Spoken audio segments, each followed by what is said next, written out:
10 கால தமிழ்நாட்டை படுபாதாளத்திலே தள்ளின அதிமுகவினர் தாங்கள் ஏதோ உத்தமர்கள் போல வேஷம் போட்டுக்கிட்டு வந்து வாக்கு கேட்பாங்க. அதேபோல் தமிழ்நாட்டுக்கு துரோகம் செய்வது மட்டுமே வழக்கமாக வச்சிருக்கக்கூடிய பாஜகவினர் வழக்கம் போல தங்களுடைய பொய் பரப்புரைகளை பரப்புவார்கள்.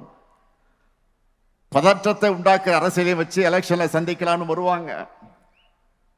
இவங்க கிட்ட கைகட்டி வாய் புத்தி அடிமை சேவகம் செஞ்சு கொண்டிருக்கக்கூடிய தமிழ்நாட்டோட உரிமைகளை தமிழுடைய சுயமரியாதை அட வைக்கலாம்னு நேரடியாகவும் மறைமுகமாகவும் வேலை செய்ய பல கூட்டங்கள் இருக்கு. 2026 தேர்தலில் மக்கள் முன்னாடி இருக்கக்கூடிய கேள்வி என்னன்னா, இன்னும் 50 ஆண்டுகள் முன்னோக்கி நடைபோட போறோமா, இல்ல ஆண்டுகள் பின்னோக்கி இழுக்க முயற்சி பண்றவங்களுக்கு அடிபணிய போறோமா? ஆக அந்த கேள்விக்கு மக்கள் விடையளிக்க போற விடைதான் திராவிட மாடல் ஆட்சி 2.0. அதுக்கு நீங்க எல்லாரும் கடுமையாக உழைக்கணும்.